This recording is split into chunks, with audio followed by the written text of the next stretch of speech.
Bueno, buenos días. Disculpen la demora, tuvimos unos problemas técnicos que no estábamos pudiendo solucionar, pero bueno, ya vamos a poder arrancar. Les damos las bienvenidas a este tercer y último día, pero penúltima etapa de estas jornadas de conservación preventiva, estas cuartas jornadas, con sus 10 años de edición.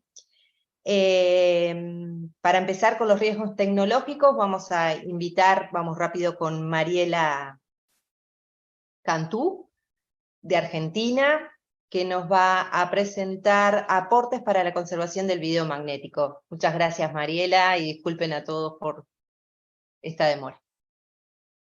Hola, ¿qué tal? Buenos días a todos. Bueno, un gusto estar acá y principalmente agradecerles por toda la organización de estas jornadas, a pesar de que, bueno, habemos algunos que estamos en nuestros países y están muchos colegas allá en Uruguay, que estaría buenísimo estar juntos, pero bueno, son instancias de intercambio que me parecen importantísimas, de compartir un poco experiencias, de trayectorias y demás. Yo como recién comentaban, bueno, voy a ir rápidamente a mi presentación para no extendernos demasiado, y a traerles un tema que me parece que es bastante poco frecuente, que es la conservación del video magnético, ¿no? A pesar de que es un soporte que encontramos muy habitualmente en distintos espacios, desde, digamos, nuestros archivos, las bibliotecas, nuestras propias casas, pero bueno, uno de los mayores riesgos que tiene este soporte es que precisamente no hay tanta información circulando al respecto de cómo cuidarlo, ¿no? Un poco para poner esto en contexto, me parece importante trazar, bueno, un poco la importancia de hablar del video magnético, pensándolo como un soporte que ha sido testigo de un momento histórico, de un periodo histórico específico, y en el que se han grabado, se han registrado una gran parte de nuestra memoria política, cultural, social, ¿no? Ahí hay como solamente algunos ejemplos, pero cuando hablamos de video magnético, hablamos desde, digamos, la televisión, la publicidad, el video comunitario, el video arte, la memoria de las escuelas de cine, incluso también del video casero, del video home, ¿no? Que un poco con la distancia que nos da el tiempo, podemos empezar a mirar esas imágenes también como documentos históricos, ¿no? Y en algunos casos incluso como en el videoarte como obras, ¿no? Pero, no obstante eso, uno de los mayores riesgos asociados al video magnético tiene que ver precisamente con el desconocimiento de este valor patrimonial, ¿no? Que es algo que también la UNESCO ha señalado, incluso como vemos ahí, la UNESCO lanzó junto con la IASA este Magnetic Tape Alert Project, un proyecto precisamente como que involucró un informe, ¿no? Elaborado entre 2019 y 2020. Esto lo pueden ver después en la ponencia, están todos los links de lo que estoy comentando. Pero bueno, básicamente están trazando un deadline, ¿no? Una fecha límite para la digitalización de las imágenes en soporte magnético, alrededor del 2025, es una fecha que, bueno, va variando de acuerdo a distintas cuestiones, pero, digamos, entre los elementos que este informe marca, como los mayores riesgos asociados al video magnético, aparecen, por un lado, la multiplicidad de formatos, ¿no? Vamos a hablar de eso en un ratito, pero bueno, precisamente saber identificar de qué estamos hablando es un primer paso para cualquier acción de preservación. La necesidad de contar con equipamiento específico, ¿no? Cada uno de estos formatos tiene un tipo especial, ¿no? De equipamiento, Matic, PHS, Hi 8, etcétera, etcétera, que requiere también de acciones de preservación, ¿no? Y el conocimiento especializado, o sea, para reparar esos equipamientos, para utilizarlos, y también para, bueno, conocer un poco el soporte. A pesar de esto y de esta relevancia que traen los documentos y las obras en soporte video, bueno, al menos en Argentina, en la región puede ser un poco diferente, pero para hablar un poco de mi país, no existen espacios institucionales, ¿no?, que lo coleccionen o que se dediquen un poco a la preservación, al mismo tiempo que tampoco existen o escasean las instancias como estas. Por eso siempre celebro este tipo de jornadas y de encuentros que nos permiten intercambiar y bueno, entender un poco de qué estamos hablando, ¿no? Para ir ya a meternos un poco en tema, yo voy a trazar, digamos, esto va a ser una presentación bastante abuelo de pájaro, pero quiero traerles como mucha información, después la ponencia, eso, tienen las referencias, la bibliografía, los links y demás, pero básicamente vamos a empezar hablando de las características del video magnético, siendo una de las más notorias esta imagen que vemos en la esquina superior izquierda, que es la opacidad de la cinta, ¿no? Distinto, por ejemplo, de la película fotoquímica, en donde una inspección ocular nos permite ver por lo menos el contenido, tener incluso hasta ciertos datos del estado de conservación, en algunos casos el sonido. La cinta de video es una superficie opaca, ¿no?, negra, marrón, lo que sea, pero esto hace precisamente, volviendo un poco sobre la necesidad de contar con los equipamientos, ¿no? Sin el equipamiento no tenemos acceso a qué es lo que hay ahí adentro, ¿no?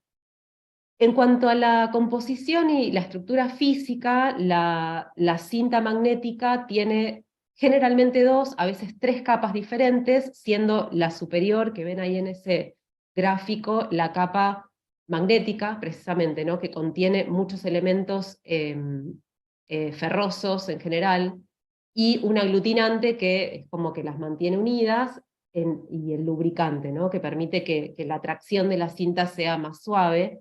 Una segunda capa, que es el sustrato, ¿no?, que es lo que le da, bueno, la integridad estructural a la cinta, y en algunos casos, no es muy habitual, pero en algunos casos puede haber una tercera capa que lo que ayuda es un poco como también a suavizar el movimiento de la cinta, que suele tener negro de carbono. A pesar de que cuando nosotros tomamos una cinta magnética y digamos, la observamos, no se ve demasiado nada por esta opacidad que contábamos al principio, la información se organiza en pistas, ¿no? Ese es el tercer gráfico que ven ahí. En general, la zona superior de la cinta guarda la información del audio, la zona del medio guarda la información de la imagen, y la línea de abajo, digamos, la zona inferior, guarda el control track y el timecode, la información de tiempo. El control track lo que hace es sincronizar, es un pulso que se graba y que sincroniza el cabezal de la cámara con la que se grabó la cinta con el cabezal del reproductor que vamos a usar para verlo, ¿no? Otra característica son las normas o standards, ¿no? Habrán escuchado hablar del PAL, PAL-N, PAL-B, PAL-M, NTSC y SECAM. Grosso modo son tres normas que lo que un poco codifican es la señal de color de la imagen, pero tienen distintas características. El PAL tiene 625 líneas de resolución y 25 cuadros por segundo, mientras que el NTSC tiene 525 líneas, 30 cuadros, y el SECAM, que es un estándar que se usa sobre todo en Europa, es como una mezcla de los dos, tiene 625 líneas, pero 25 campos. Y por último, los modos de grabación, que también esto, quienes hayan tenido videocaseteras seguramente se acordarán, que comprábamos una cinta en la que podíamos grabar 2 horas, pero si cambiábamos el modo de grabación al long play, en esa misma cinta podíamos almacenar 4 horas, y si modificábamos el modo de grabación a extra play, teníamos hasta 6 horas, ¿no? Por supuesto, tanto el LP como el EP tienen una menor calidad, ¿no?, a la hora del almacenamiento, y son las cintas que suelen traer también, por supuesto, más problemas.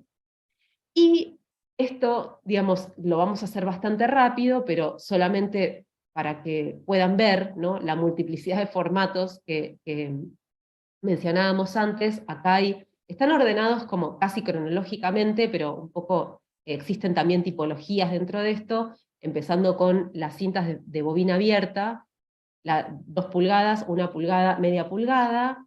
Esta otra que es bastante extraña, pero que puede aparecer, que es una cinta de media pulgada en cartucho, ¿no? Estos son formatos analógicos de cinta. Y hasta que aparece el cassette, ¿no? El cassette, un poco la función que tiene y que tuvo en el momento en que apareció es proteger la cinta. Piensen que, por supuesto, una cinta que está suelta en una bobina es mucho más frágil que una cinta que está contenida, ¿no? Precisamente en un cassette, en un contenedor, que la protege un poco más. Entre estos formatos, acá tenemos algunos que eran un poco como más broadcasting, como el Lumatic, el Betacam, formatos más caseros como el Betamax, el VHS compacto, que es este de aquí abajo, espero que estén viendo mi cursor, que teníamos que ponerlo dentro de un cassette adaptador, ¿no? Porque la cinta tiene el mismo ancho que un VHS, pero para permitir que las cámaras sean más pequeñas, muchos de estos cassettes tenían versiones menores, ¿no? Por supuesto con una menor duración de las cintas, pero permitía que las cámaras sean más pequeñas y más livianas y más portátiles, ¿no? Caso, por ejemplo, el Video 8, que también ha sido un formato como bastante difundido hogareño, ¿no? Y los formatos digitales en cassette, acá hay solo algunos, ¿no? Pero algunos de los más comunes o los más relevantes, el D2, que tenía una versión de 1, de 2, de 3, etc. El Betacam digital, el DBCam, el Mini DB, DVC Pro y el 8 digital, ¿no? Esto solo, digamos, a título de entender la diversidad de tipologías que hay y que además cada una de estas cintas puede a su vez, por ejemplo, tener un tipo de codificación diferente. Una cinta puede tener grabada un segmento en NTSC y otro segmento en PAL, ¿no? Entonces eso hace que, bueno, sea todo un poco más complicado. Entrando ya a las problemáticas más frecuentes, bueno, acá hay algunas también, pero precisamente son las más frecuentes. La deformación, que suele ser ocasionada sea o por problemas mecánicos de los reproductores, ¿no? De repente tiran la cinta, la tironean, ¿no? O la cinta se engancha además y hace que se deforme. También puede ser una causa de deterioro ambiental, cuando hay, por ejemplo, un exceso de humedad, y cuando la cinta está deformada, como la vemos en esa imagen ahí en la esquina izquierda superior, uno de los problemas más habituales que suceden es que la cinta no entra en contacto pleno con el cabezal. Entonces eso trae problemas a la hora de la reproducción. El daño en los bordes, que también es algo, digamos, suele estar asociado a problemas mecánicos, y acá, digamos, teniendo en cuenta esto que conversábamos al principio de la ubicación de la distribución de la información en la cinta, nos puede dar una pista muchas veces de el problema que vamos a tener, ¿no? Ya en una inspección ocular, bueno, como en ese caso, ¿no? Hay un daño en la parte superior de la cinta, entonces muy probablemente vaya a haber un problema con el sonido de esa cinta. Los pliegues también, estos son casos más o menos, digamos, los podemos asociar con la deformación. Los pliegues, bueno, es precisamente eso, ¿no? Una cinta que se plegó sobre sí misma, pasaba esto que nos habrá pasado a muchos, que es cuando la casetera se comía la cinta, ¿no? Entonces generaba también estos pliegues cuando se enmarañaba. El rollo suelto, que esto también es un problema bastante más frecuente en las cintas de carrete abierto, pero que también sucede en el cassette, por ejemplo, cuando la cinta se corta y el rollo queda, y la cinta queda, ¿no? como alterada en su tensión, entonces es importante restablecer esa tensión para que la cinta pueda entrar en contacto pleno con el cabezal. Y los distintos tipos de deslizamientos del rollo, que en algunas ocasiones tiene que ver también con problemas mecánicos en la reproducción, pero que a veces, por ejemplo, pueden evitarse con un correcto almacenamiento. Acá vemos esta última imagen, ¿no? El cuarto rollo que estamos viendo ahí de manera vertical, que es cuando todo el rollo entero está en contacto con el carrete, y esto puede suceder, por ejemplo, cuando las cintas se almacenan de manera horizontal, ¿no? La propia fuerza de gravedad hace que la cinta entre en contacto con el carrete, por eso las cintas siempre se guardan como los libros, ¿no? Así de manera vertical. Bueno, y problemáticas por ahí que tienen más que ver con el almacenamiento y con problemas ambientales, que pueden ser la suciedad, que es una de las más frecuentes, y en cuanto conozcamos, digamos, y podamos identificar estos problemas, también nos ahorramos muchos recursos, mucho trabajo, mucho tiempo, porque esto, digamos, limpiar una cinta es una de las soluciones más simples que puede haber, de las que conllevan menor intervención, y que en general es bastante frecuente y elimina un montón de problemas de reproducción, ¿no? Ahí ese gráfico me gusta bastante porque es un gráfico de las cosas que pueden haberse encontrado en una cinta, ¿no? Desde huellas dactilares, pelo humano, cenizas de cigarrillo, fibras de algodón, ¿no? Una diversidad de cosas que muchas veces con una limpieza se ahorran un montón de trabajo. Los hongos, por supuesto, resultado de almacenamiento de cintas en ambientes húmedos, con, bueno, distintas manifestaciones, también son cintas recuperables, ¿no? Con una limpieza, lamentablemente, hay mucha gente que tiende a descartar las cintas con hongos y son, digamos, existen tratamientos que pueden eliminarlos. La delaminación o erosión, esto sucede también en general asociado a la humedad, y como pueden ver en esa imagen, la delaminación sucede cuando la capa superior de la cinta, que tiene precisamente, ¿no? La capa que tiene el aglutinante y las partículas magnéticas, se despega del sustrato, ¿no? Entonces, eso que estamos viendo ahí es el sustrato transparente, ¿no? Y la capa superior que se empezó a delaminar. El síndrome de vinagre, que si bien está más asociado, por supuesto, a la película de acetato fílmica, bueno, existieron algunos formatos, sobre todo los primeros, ¿no? los 50, 60, que tenían en video también base de acetato, y esos pueden llegar a traer problemas con el síndrome de vinagre. El Sticky Jet Syndrome, que tiene también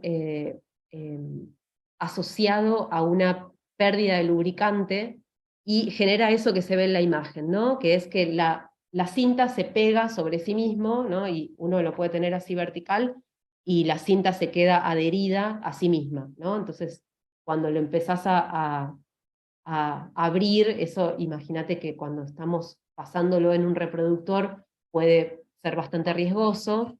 El Sticky Jet Syndrome también, en general todos estos, no tenemos tiempo ahora para desarrollar eso, ¿no? Pero todas estas problemáticas tienen una solución y tienen acciones posibles de reparación, así más no sea para, digamos, conseguir una digitalización. En general, el Sticky Jet Syndrome, el tratamiento es un tratamiento térmico, ¿no? Que como se dice, se cocina la cinta y se elimina esa humedad que está contenida. Y por último, la expansión o encogimiento de la cinta, que eso puede tener que ver tanto con factores ambientales, cuando hay humedad o temperaturas muy altas o muy bajas, o fluctuaciones de temperatura, pero también por una tensión excesiva de la cinta, ¿no? De acuerdo a distintos, al uso de equipamientos, digamos, que no estén en condiciones. Yendo un poquito y entrando ya como en el final un poco de la presentación, quería hablar de algunos protocolos, digamos, mínimos de inspección y de diagnóstico del estado de conservación, por supuesto atendiendo a las normas de seguridad para nuestra propia salud, además del cuidado de las cintas, ¿no? Con barbijos, con guantes, en una superficie limpia, protegiendo los ojos y demás. Acá yo les compartí, también está en la ponencia, un protocolo de preservación que se usa en un laboratorio que se llama la Cámara Óptica en la Universidad de Udine, que es digamos, una ficha bastante interesante, ¿no?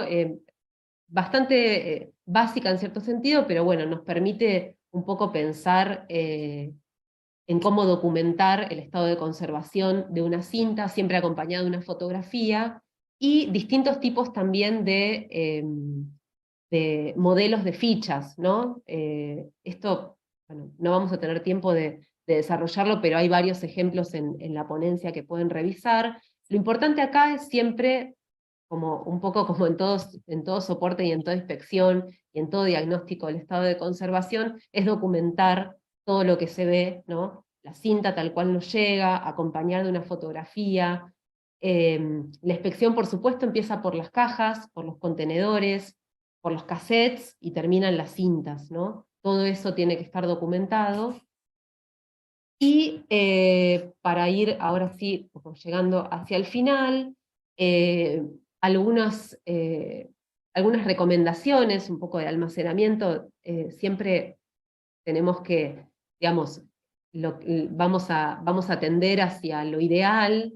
Pues esto, bueno, sobre todo en nuestros países muchas veces no es lo que sucede, pero digamos, en un ideal las cintas tienen que estar almacenadas en un lugar, por supuesto, resistente al fuego, sin contaminantes, sin suciedad, ni protegidas idealmente en un ambiente oscuro, ¿no? Protegidas de la luz solar.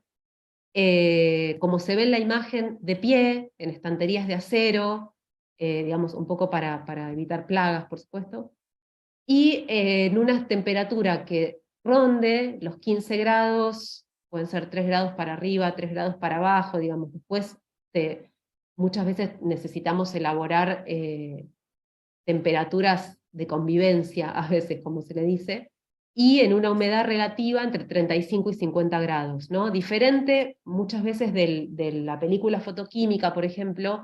La cinta magnética no responde bien a las temperaturas muy frías, ¿no? Esto es algo que a veces suele confundirse y no necesariamente es así. Y por supuesto, en relación a la gran cantidad de componentes magnéticos que tiene este tipo de soporte, bueno, estar alejada de cualquier campo magnético, ¿no? Y en general solemos trabajar, y hay errores comunes en los que las cintas se dejan cerca, por ejemplo, de un parlante, o de un televisor, o de un equipamiento industrial. Bueno, eso hay que evitarlo, porque lo que puede suceder es que la cinta se desmagnetice, se pierda información, ¿no? Bueno, yo creo que ya debo estar bien de tiempo. Les dejo ahí mi correo y, bueno, espero también que tengamos por ahí un ratito para conversar, si quedaron dudas, y les agradezco mucho este espacio. Perfecto, Mariela. Muchísimas gracias y disculpas por todos los problemas técnicos anteriores. No, por Así favor. que le pedimos ahora, por favor, a Marcela Inés Rodríguez de Colombia que active su cámara, su micrófono para recibirla, y nos va a presentar la prevención y gestión de riesgo, la transición teórico-práctica entre los archivos físicos a los archivos digitales a partir de la experiencia colombiana. Gracias, Mariela. Yo te paso la PPT y ya te comparto. Ya, muchísimas gracias a todos los presentes. Quiero dar un saludo especial y mi agradecimiento a los organizadores que me han permitido estar en este espacio, y obviamente a todos los presentes que me van a escuchar el día de hoy. Para comenzar, yo quiero comentarles a ustedes que de pronto la presentación que yo voy a hacer a partir de este momento puede ser un poco disruptiva, en el sentido que no voy a hablar tan a detalle sobre los procesos de conservación y restauración, sino que lo voy a hacer desde un enfoque que es un poco más amplio, pero que abarca indudablemente aspectos que tienen que ver con lo tangible, pero también con lo intangible, y esa transformación que se está dando con el mundo digital, y en el cual los archivos van a tener un papel relevante. Para este ejercicio, obviamente quisiera incorporar, como restauradora que soy, quisiera incorporar otros materiales, otros bienes patrimoniales, pero nos vamos a concentrar para esta oportunidad solamente en materia de archivos. Siguiente, por favor. Para dar seguimiento a esta propuesta, a esta presentación, yo quiero comentarles a ustedes que Colombia ha tenido una transición importante, no solamente desde la disciplina, sino desde la forma como multidisciplinarmente nos hemos incorporado hacia asuntos de política pública, hacia desarrollo técnico. Y pues obviamente esto va a revertir en los resultados que se dan hacia el patrimonio. En ese sentido, yo quisiera explicar un contexto muy general. Cuando nosotros estamos hablando de patrimonio cultural, el patrimonio cultural puede tener unas expresiones tangibles, intangibles o materiales o inmateriales, como lo queramos ver. Y en ese sentido, nosotros también vamos a ver que dentro del patrimonio cultural vamos a encontrar el patrimonio documental, que puede ser archivístico y puede ser bibliográfico. Desde la experiencia que les quiero compartir el día de hoy, me voy a concentrar un poco en el patrimonio documental de carácter archivístico, y la diferencia básicamente se va a fundamentar que los archivos tienen un carácter probatorio, además de ser fuentes primarias. Y esto le da unas complejidades. Por eso, parte de lo que les voy a anunciar el día de hoy, espero que elementos que ustedes consideren necesarios y que les pueda servir, pues los puedan retomar en otras experiencias. Desde el año 2012, Colombia tiene una ley que es una ley asociada a la gestión del riesgo.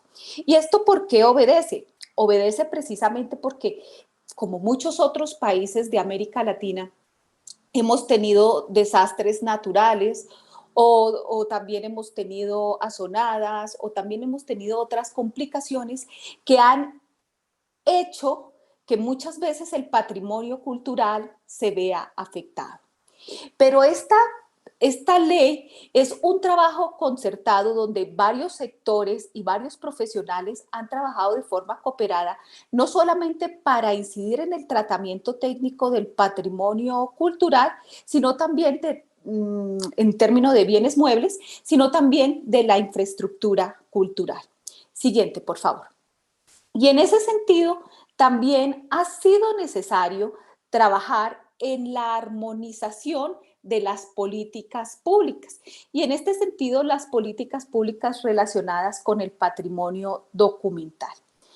Cuando nosotros estamos viendo el patrimonio documental en lo archivístico, Colombia tiene diferenciado dos líneas muy claras hasta el momento. Se está trabajando en una actualización, pero también estas líneas van a implicar la forma cómo se va a actuar y cómo desde la conservación, la restauración, los archivistas o disciplinas relacionadas van a actuar frente a la gestión del riesgo. En ese sentido, la política pública a definir, vamos a tener una línea que se va a concentrar en el aseguramiento del patrimonio documental como patrimonio documental, y otra línea que va a estar muy relacionada con la gestión documental vista en términos de modernización, la implementación de nuevas políticas, prácticas, procedimientos o estrategias encaminados a que esos documentos de archivo o que esa documentación, a pesar de que pueda tener ciertas amenazas o ciertas vulnerabilidades, y en conjunción esos riesgos no es que no existan, es que no se materialicen. Y ese es uno de los sentidos que nosotros tenemos. Y cuando estamos pensando en el contexto de los archivos, vamos a encontrar que vamos a tener diferentes tipologías de archivos que las vamos a encontrar en videotape, en discos magnéticos, discos ópticos, en fotografías, en papel. Inclusive vamos a trascender ya los sistemas de información, y que los tratamientos y la forma como gestionamos el riesgo no va a ser lo mismo, porque vamos a necesitar de unas técnicas, de unas prácticas donde las leyes, las normativas y el conocimiento teórico y práctico también tiene que evolucionar. Siguiente, por favor. En la siguiente diapositiva yo quiero mostrarles, cuando nosotros estamos hablando de archivos, los archivos o la teoría archivística va a tener algo que se denomina la gestión documental. Y la gestión documental va a tener 8 procesos. De estos 8 procesos, históricamente, conforme yo aprendí en mi disciplina, había un proceso que se denominaba conservación, que tenía unos niveles de intervención que los escucho frecuentemente en este escenario, y los vamos a entender como conservación preventiva, conservación curativa y restauración. Esos son niveles de intervención.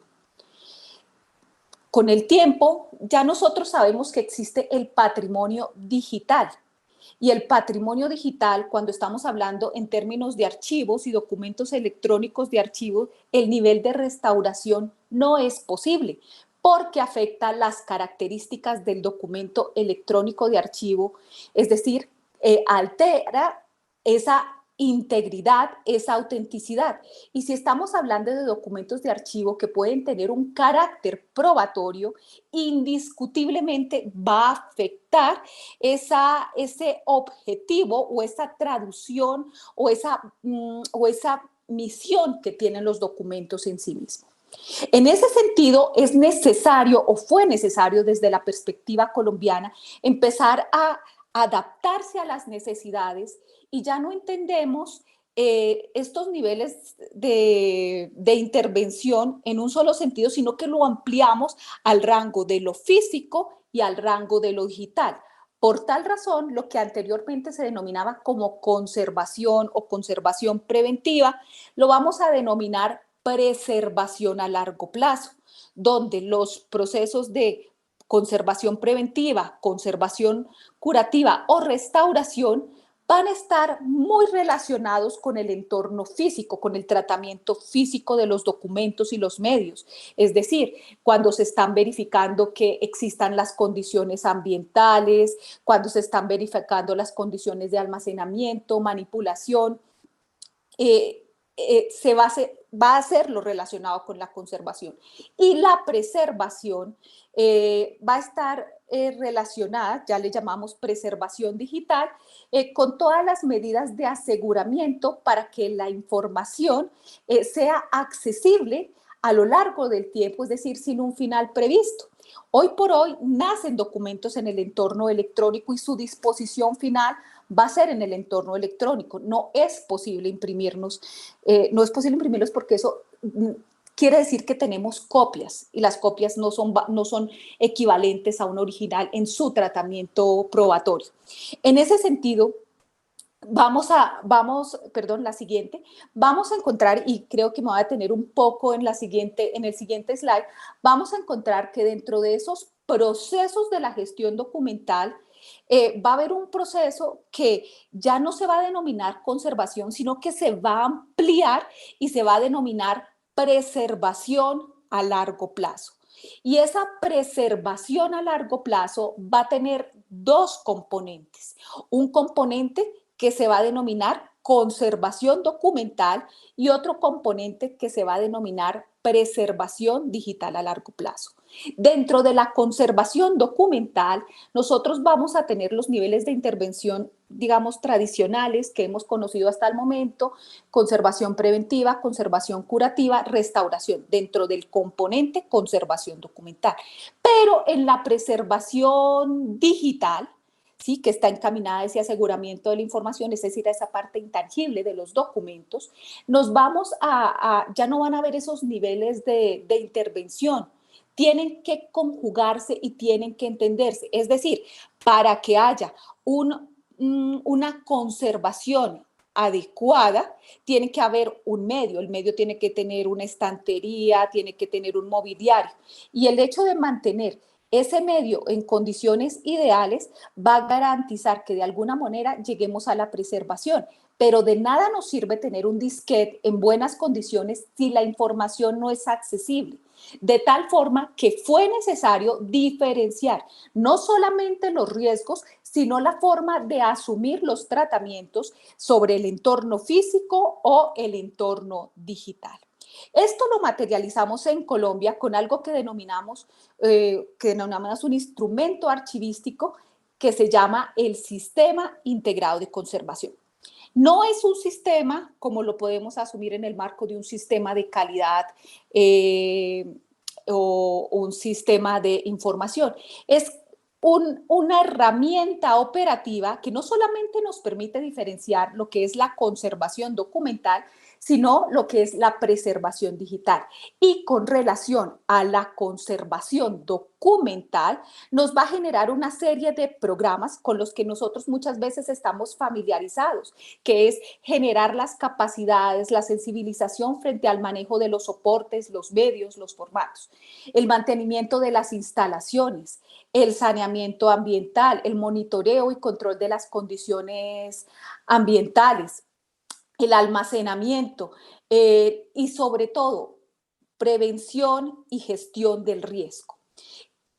Cuando estamos hablando de preservación digital, vamos a mirarlo en términos de estrategias: migración, emulación, normalización de formatos, renovación de medios, porque, como les decía anteriormente, vamos a tener diferentes formas de tratamiento, pero también diferentes formas como se asumen las normativas y las estrategias. En ese sentido, para la gestión del riesgo, vamos a tener un programa que es específico, que se va a aplicar sobre lo tangible. Siguiente, por favor.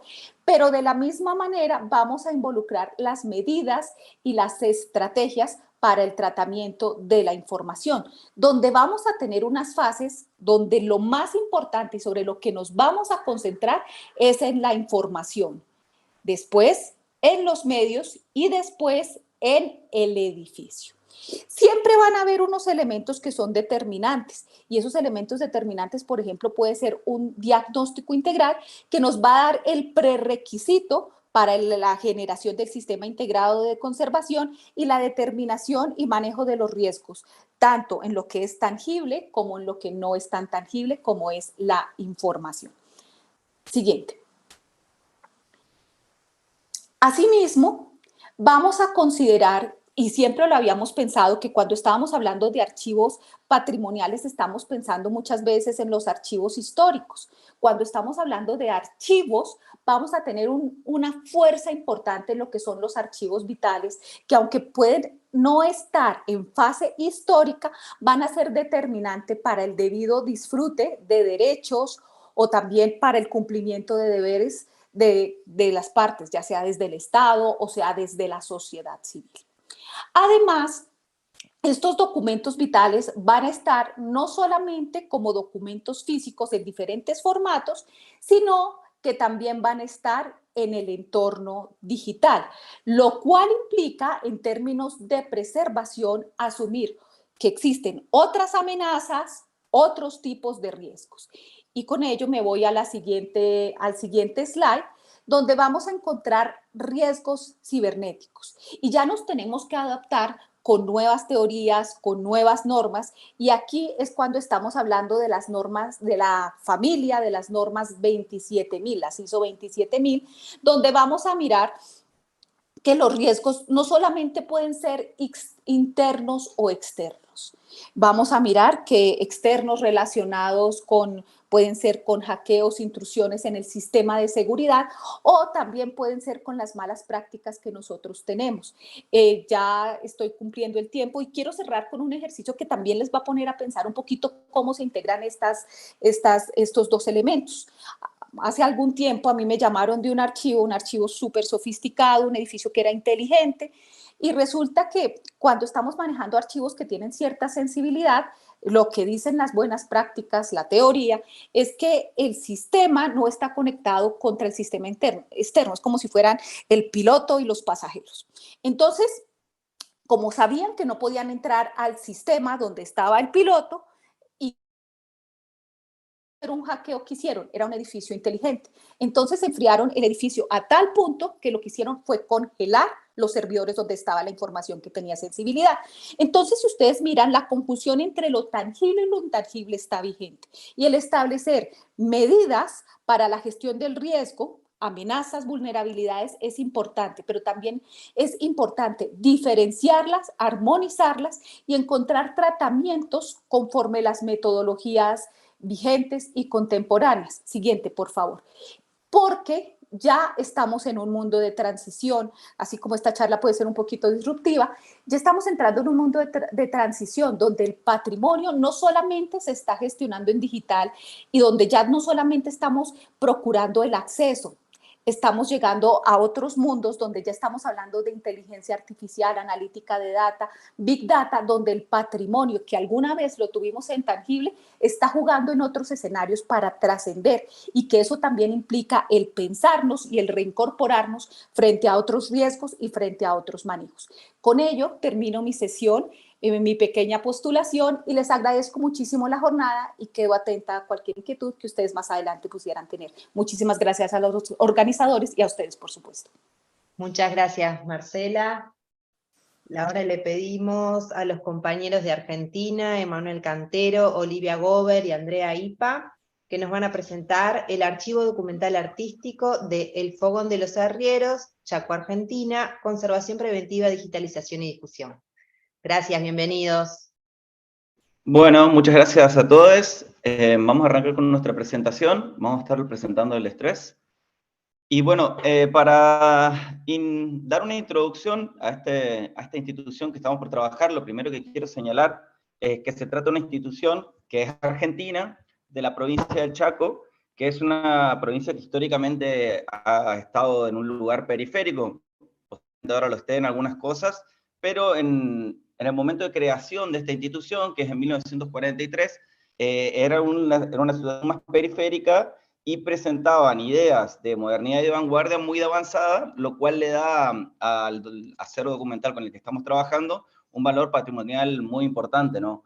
Esta institución comienza en 1943, alrededor o en la casa de uno de sus creadores, Aldo Boglietti, donde se empiezan a juntar una serie de hacedores culturales, amigos, gestores, artistas, y empiezan a crear un acervo documental y artístico muy importante, que va de alguna manera a ir organizándose progresivamente o racionalizándose con el tiempo, pero siempre va a tener ciertas características de la informalidad, de la amistad y de la espontaneidad, que son características de la propia institución, ¿no? Entonces, nos encontramos con un acervo documental que tiene las características de desorganización por ahí, que nos proponen ciertos desafíos, y también tienen algunos problemas puntuales que vamos a hablar en relación a lo edilicio. Lo primero que quiero mencionar es que si bien esta institución nace en una arquitectura más tradicional, luego se mueve a su lugar, a su edificio definitivo, el que está actualmente, del que Olivia va a decir algunas cosas, más o menos en 1956. En este momento el acervo empieza a racionalizarse, empieza a ver ciertas series, se empieza a ver cierto trabajo porque se crea una biblioteca, es decir, un lugar específico. El Fogón, además de preservar estos documentos, funciona como un aparato expositivo, como pueden ver en la fotografía que estamos poniendo, y también como un espacio de creación, lo cual le da cierta característica al acervo documental que incluye, por eso hablamos de patrimonio documental artístico, incluye muchas obras dentro del propio acervo. La colección en sí no está expuesta esencialmente por un valor estético, sino que tiene cierta impronta vanguardista en la cual también se ponen ciertos objetos, piezas de colección, curiosidades, pocillos de café, ¿no? Entonces, hay un eclecticismo en la expografía, en las colecciones, que también va a estar presente en su acervo archivístico, ¿no? Entonces, para resumir un poco, podemos decir que hay tres consideraciones patrimoniales importantes en relación al Fogón de los Arrieros, la cual sería una, la histórica simbólica, como un referente histórico-cultural; por otro lado también la arquitectónica, de la que pasa a hablar ahora Olivia; y una tercera que tiene que ver con todo el acervo documental histórico que se conserva en su interior. Bien, Olivia. Buenos días a todos. Andrea, me pasando al siguiente.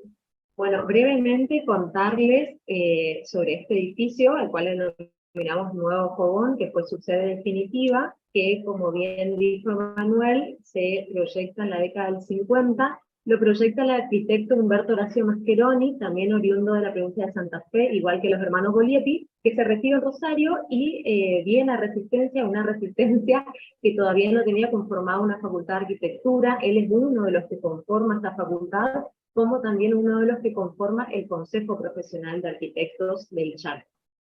Al haber estudiado en Rosario, él entra en contacto con las vanguardias y sobre todo con el movimiento internacional de arquitectura, cuyo exponente máximo fue Le Corbusier, y en este edificio se pueden ver los principios de esa arquitectura con, si ven el plano de la derecha, un edificio de planta libre, solo con algunos paramentos que dividen virtualmente el espacio. Tiene una fluidez espacial en medios niveles trabajados con rampas.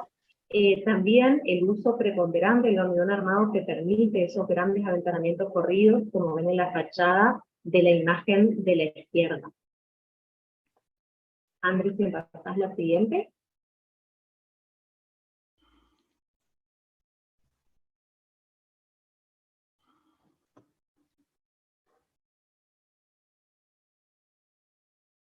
Ahí vemos una imagen del interior.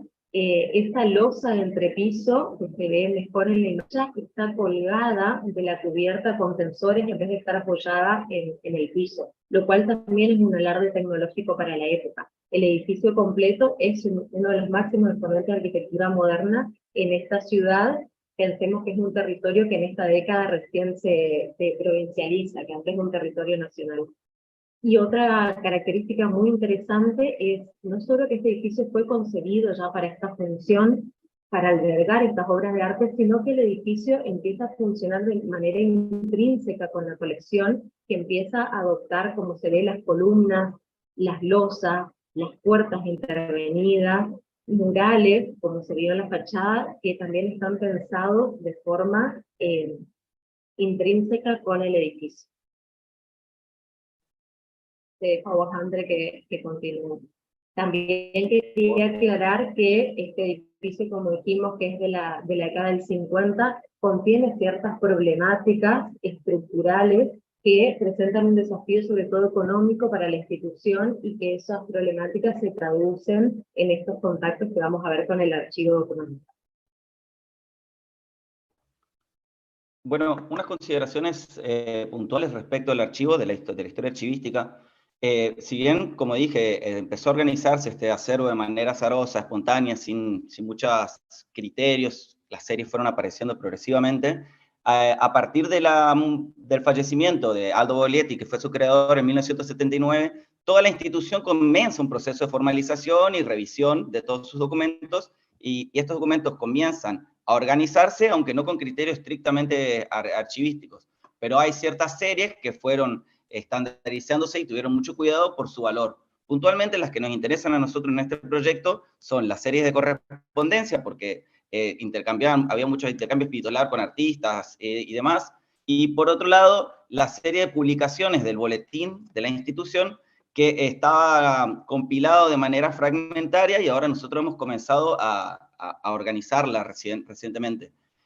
Por otro lado, también es importante recalcar que muy pocas veces este archivo tuvo la participación y sobre todo la intervención de personal especializado. Siempre fue la secretaria o los dueños quienes estuvieron trabajando con este archivo, lo cual resulta en esta desorganización general, o en una organización que siempre sigue criterios más subjetivos, personales o de situación.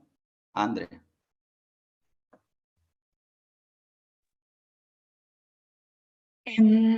Bueno, ¿qué tal? Ahí se va a pasar la diapo.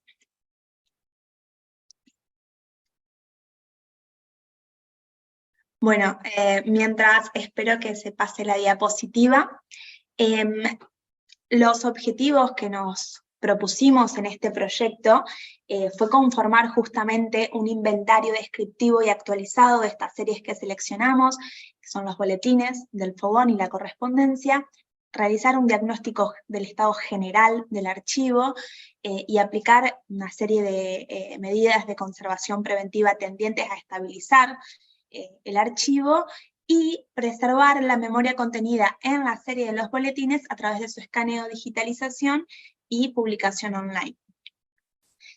Esos son los objetivos, está con un poco de delay el video. Respecto al diagnóstico general del estado de conservación del archivo, hay que tener en cuenta en primer lugar que el edificio se encuentra en pleno centro de la ciudad de Resistencia, y que en Resistencia la temperatura en verano supera los 40 grados, y la humedad relativa promedio es del 75%. A esto se suma que la institución sigue funcionando, está muy activa, por lo cual se realizan ciclos de cine, los jueves de tango, exposiciones, en ese hall central que veíamos en las fotos anteriores, que es justamente hacia donde balconea el espacio de biblioteca y archivo. por lo cual no existe ningún sistema de control climático. El uso de los aires acondicionados está más bien vinculado a la realización de actividades con público, por lo cual las cajas que contienen los documentos que están en estas bibliotecas abiertas están totalmente sometidas a estas variaciones climáticas producto de las actividades culturales que se realizan, por lo cual humedad relativa y temperatura están, digamos, completamente inadecuadas.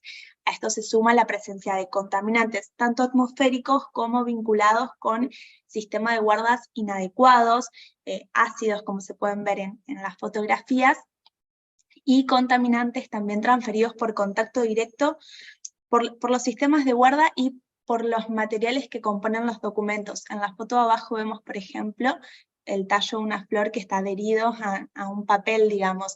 Esto también trae sus problemas.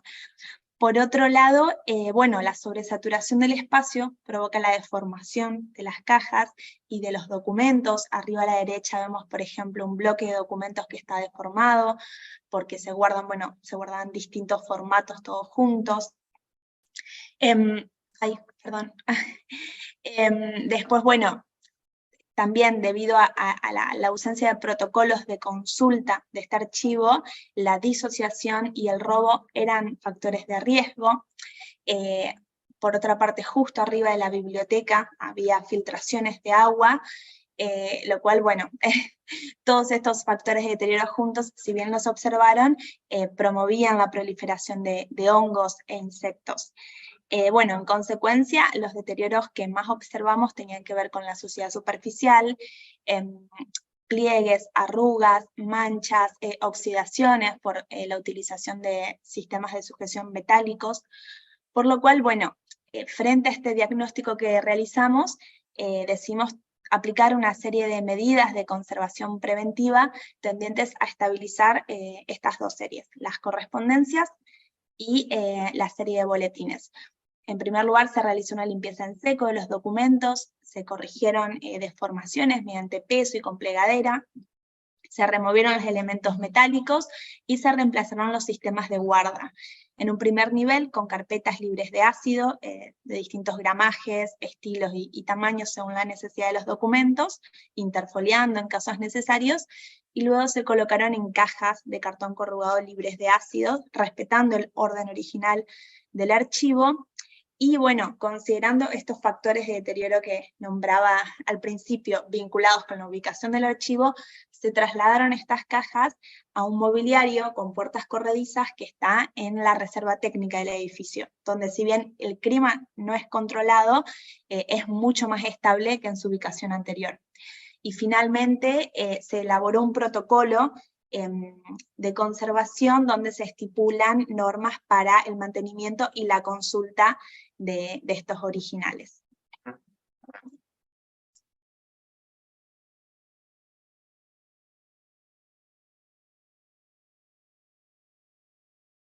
Emma, ¿no se te escucha?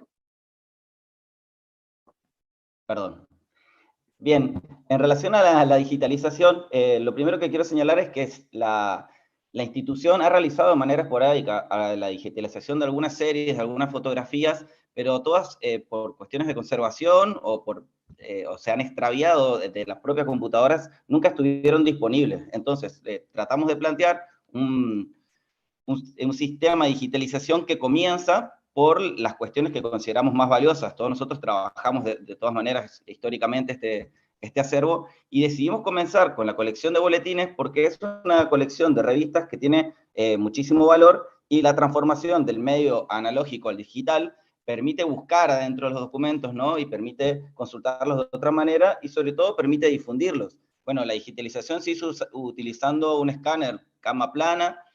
Primero fueron aplanados los boletines, le retiramos los broches metálicos y demás, y una vez digitalizados en una calidad aceptable, los procesamos con tecnología OCR y los pusimos en una base de datos para que identifique también identidades y poner a disposición de la institución una herramienta de consulta global de estos boletines, ¿no? Una consulta digital.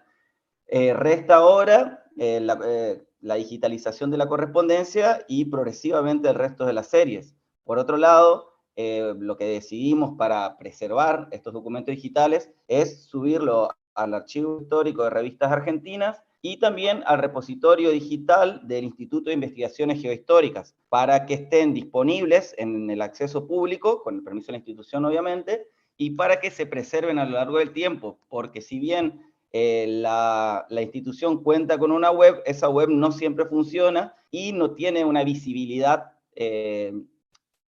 al campo académico como lo tienen estos repositorios, ¿no? Bueno, finalmente, para recapitular sobre las conclusiones, en primer lugar, señalar que la actualización del inventario del archivo documental artístico ha permitido conocer con detalle la extensión y el contenido del archivo.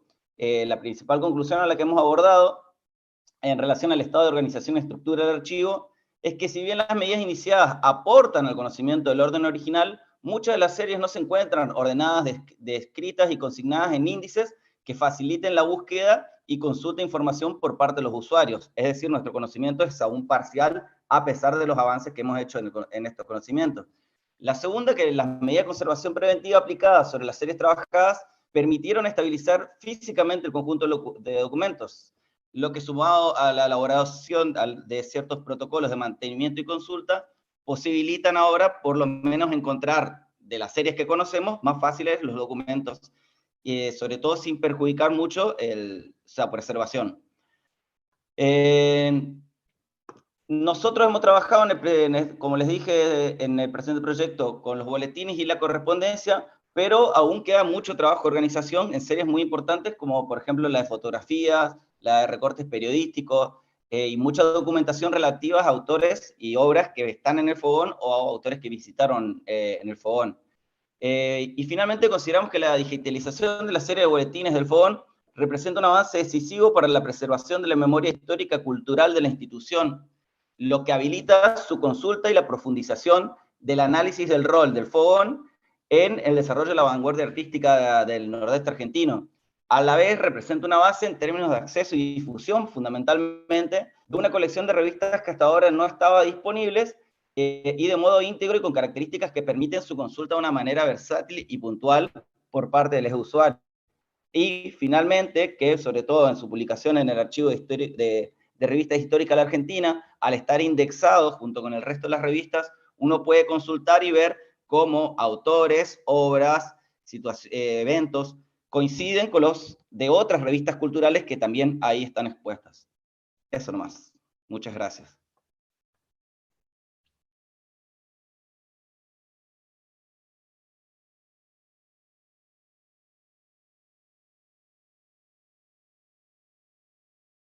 Está sin audio, Alejandra. Perdón. Les pido que a los compañeros que participaron en esta primera parte, si pueden abrir sus cámaras. No hay preguntas, pero llegan muchas felicitaciones y agradecimiento por el trabajo que están haciendo cada uno de ustedes. Y María Laura les quería decir unas palabras. Bueno, yo les quiero agradecer y felicitar. Realmente han sido unas exposiciones excelentes, un excelente trabajo. Todos, Mariela, Olivia, Manuela, Andrea, Marcela, todos realmente he estado escuchando con atención. Recién escribía en el grupo de WhatsApp que por preocuparse por la acreditación de la asistencia se están perdiendo unas exposiciones realmente muy buenas, porque el trabajo que ustedes están compartiendo no lo tenemos visible muchas veces. Algunos de nosotros no hacemos publicaciones o las publicaciones no llegan a todos, y creo que esta es una instancia muy importante. Así que les agradezco que ustedes compartan las experiencias y que los que nos están siguiendo por YouTube las puedan aprovechar como las estamos aprovechando nosotros. Gracias. Bueno, gracias María Laura, gracias colegas, compañeros. Vamos a tener ahora vamos a hacer una pausa de 10 minutitos. Vamos a cortar el YouTube y volvemos ahora y 32 aproximadamente, ¿sí? Ya volvemos. Gracias a todos.